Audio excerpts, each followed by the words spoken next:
What's up, everybody? This is the Younger Steel Family Cards coming at you with a deck profile.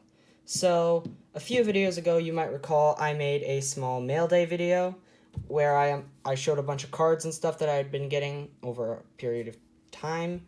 And so I have here the Shaddoll list that I used some of those cards to make. So Shaddolls are a very budget deck. This entire deck was probably a little more than $50, which is very good for a Yu-Gi-Oh deck. And I will be sharing my list, so let's get right into it. I also have a small congiberate of a side deck here, I guess you could call it, or whatever. It's not very good. I've never made a side deck before, so this is the original experiment. So tell me what you guys think down in the comments below. Let's get right into it. So starting off our monster lineup, we run 3 copies of Shaddoll Wendy. So this is the new one from the structure deck. Very powerful. Flip is summon any Shaddoll from deck, but more importantly, when this card is sent to the graveyard, you can send any. You can do any Shaddoll. You can summon any Shaddoll from deck face down, which is very powerful. Obviously, if you can summon anything from deck, so this is very much a 3 of definitely mandatory. Then I run 3 copies of Shaddoll Squamata. I think it's probably the best of the original Shaddolls. Its flip effect is nice, like you can target and destroy a card in the field, or a monster on the field, which is very powerful, again, kind of like spot removal, but that doesn't really matter. More importantly, is when this card is sent to the grave, you can Foolish Burial any Shaddoll from your deck, which is very powerful, because you can essentially, this becomes any Shaddoll grave effect that you want it to be, whenever you want it to be, which is, again, very powerful. Then we run just 2 copies of Shaddoll Beast. I've seen this run at 3 before, but I don't think it should be personally. So when this is flipped, you can draw 2 and then discard 1, which is good. And when it's sent to grave, you can draw 1, which again is just kind of remains card advantage at neutral, which is always good. Then we run 2 Hedgehog. When it's flipped, you can add a Shaddoll spell trap. So you usually will add a fusion spell. If your hand bricks all except this guy, you can set him face down and flip and hope that you draw into a fusion spell so that you can actually begin plays next turn if your opponent doesn't kill you. So that's cool. And then as our one-ups, we run 1 dragon. When he's sent to grave, you get a pop a spell trap, so he's our removal. Falco, very frustrating card to get rid of for your opponent. When it's sent to the grave, once per turn, you can summon it back and face down. So again, that's cool. He can also be a little extender, get another body on board.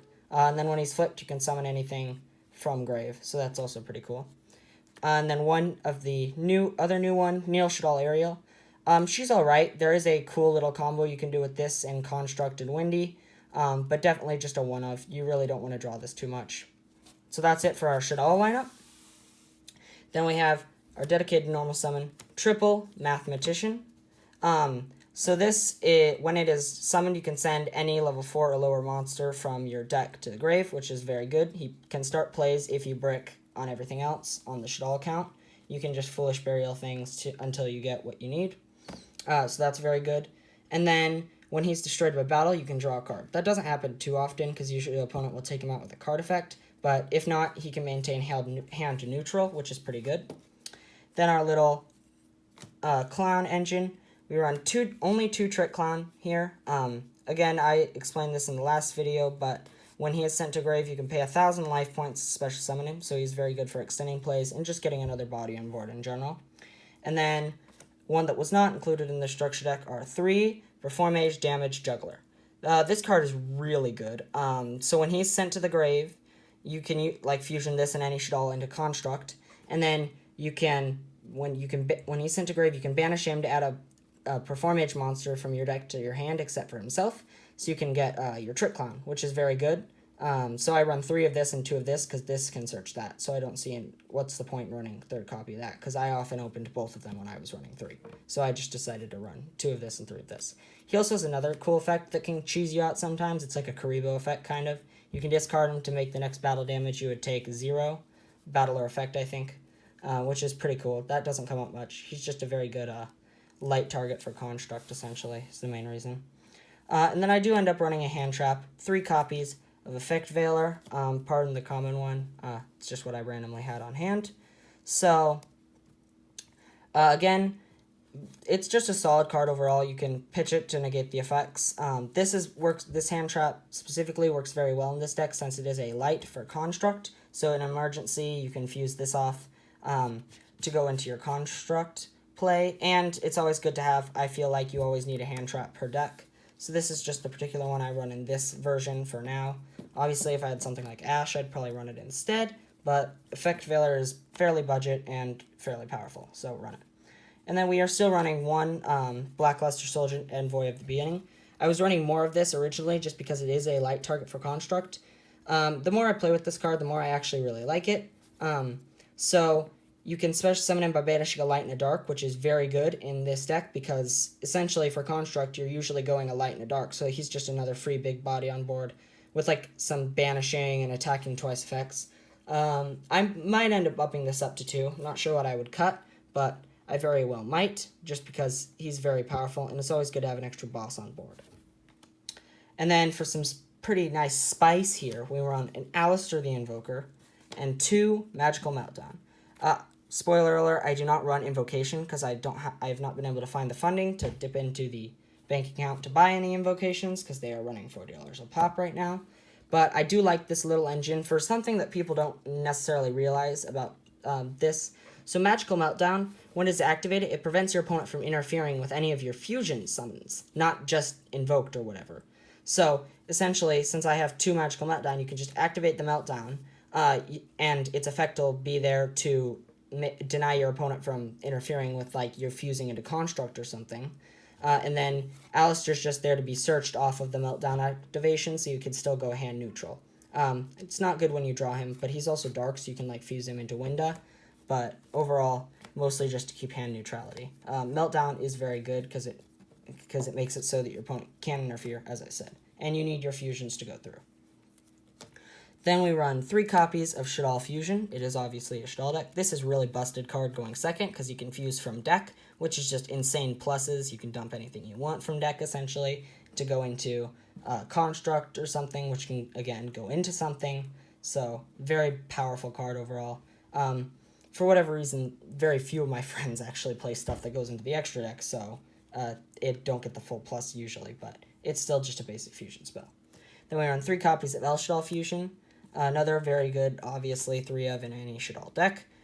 Again, fusion summon into a Shaddoll Fusion, but this is a quick play, so you can, if you need to, set this face down, enter battle, attack with whatever 2 things you have on board, and then flip this to fuse into something else to get more damage on board. So that is another useful little application. And then I'm only running 2 Super Poly in this build. I found that it does kind of brick in hand because your materials both need to be on field. So if you only open 1 normal summon, and you can't normal summon twice, so it can brick sometimes unless you get like the right card to normal summon, like a Mathematician to dump something or whatever. And it does kind of mess with your card advantage and stuff because you have to discard for use. So overall, just in the state that this deck is in right now, I do not run 3 Super Poly. And then for fusion spells, I also run 1 Neff Shaddoll Fusion. I do like this card. It is pretty fun and interesting. If you kind of brick, you can... So when this is equipped to a Shaddoll monster, you can declare an attribute. I usually declare Light. And then you can fuse using that monster and something else. So, like, if you only get 2 Shaddolls in hand, you can normal summon one of them, equip this, declare Light, and then fuse into Construct off of this. So, again, that's just pretty helpful. And then I run 1 Polymerization, just basic, again, fusion spell. You kind of need to see one in your opening hand. Might end up bumping this up to 2 or something, not sure yet. So that's it for our fusion spells. And then for our one-ofs, 1 Foolish Burial, obviously just one of the best cards in the game. 1 Allure of Darkness. So this actually puts my card count up to like 41, I believe. But I don't really see it as that just because it is draw 2. So you can draw 2, and then you banish a dark from your hand. If not, discard entire hand. So sometimes you can brick and stuff off this, but you need draw power in this. This is literally like the only draw power other than Beast. So I think it's a definite one of. There is merit to playing it at multiple as well. And then for traps, just the single Rest Shaddoll to do the little combo you can do with Construct and... what's it called? Windy. So that is always nice. So that's it for our main deck. We run a 41 card main deck, I believe. And then we'll just move straight into the extra deck. So obviously, triple construct. On summon, Foolishes a Shaddoll from deck to grave, which is good for getting your Shaddoll effects off. And also, when it swings in anything that's special summoned, it destroys it immediately, which is very powerful. Kind of like spot removal in a way, if you think about it. So that is very powerful. Obviously, a 3 of. Then I run 3, Winda. Very, very powerful and oppressive card. When this is on the field, each player can only special summon once. So if you go first, set up one of these, your opponent sometimes will have a difficult time outing it if you can protect it enough. So, very good card. You don't necessarily need 3. I usually found myself going into 2 at most, but I believe that this is probably one of the better things I can just personally run. If I had more good cards to run in this place, I would, but it's just the best that I've got. Then 2, App Clone, another new Shaddoll from the structure deck. On summon, it's an effect veiler, which is pretty cool. And then it has an even better recycling effect than the rest of them. The rest of the Shaddoll fusions, if you guys don't know, when they're sent to grave, they can add a Shaddoll spell trap from your grave to your hand. But this one, when it's sent to grave, you can discard a monster from deck to grave, or discard a Shaddoll card from deck to grave, and then you can actually you can add a Shaddoll card from your deck to your hand and then discard a card. Sorry, I don't know why that took so long to say. So that is very good recycling, especially because you can add something from your hand to your hand from deck that you won in grave and then just discard that. And then also 1 Grista and 1 Chicanaga, mostly as super poly targets. They don't have too much implication other than that, but they are just some fairly solid one-ofs. Again, I don't have much better to run in that place. Then I have 1 Abyss Dweller. This and Winda going first is essentially like GG, because they can't activate any effects in grave while this card is up. This is a very powerful card. I include it in almost every extra deck that I have in everything. Then I run 1 Tornado Dragon. This is my Nightmare Cerberus, essentially, or Nightmare Phoenix, pardon. You just discard a material, quick effect to destroy a spell trap on field. So that is very, very powerful. And it's just 2 rank 4s, like Abyss Dweller. I can just go into this and then pop some stuff, and then usually go in for game. Then I have 1 Nightmare Cerberus. Discard a card to destroy a special summoned. It's good, spot removal, just generic stuff again. And then our last Shaddoll card is 2 copies of Shaddoll Construct Normal. So Link, this wasn't as good last Master Roll, but it is actually very good this time. It's essentially another fusion spell. You can just link 2 Shaddolls into it, and then fuse using it and something in your hand usually, and it is a light, so you can go into Construct. Overall, just pretty solid card. I would definitely run at least 2 of it.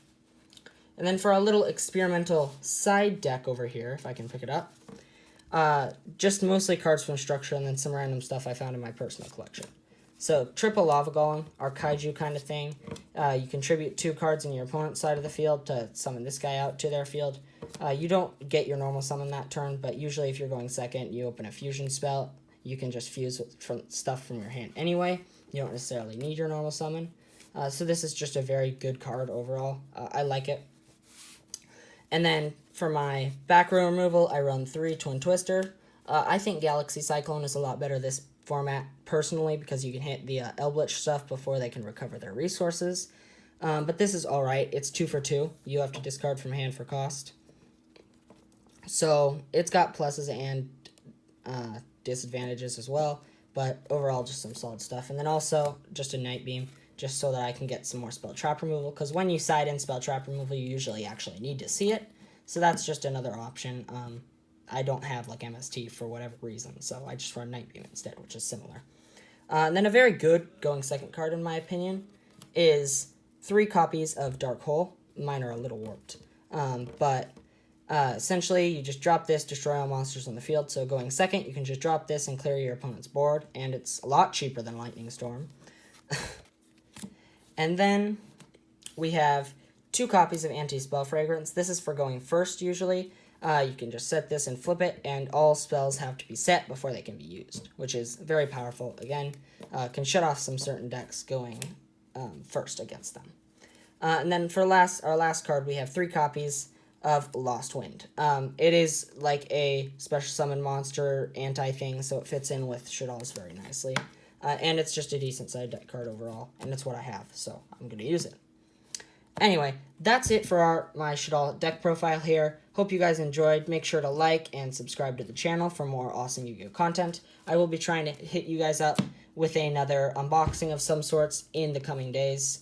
And yeah, that's pretty much it. So I guess I'm going to have to say ta-ta for now.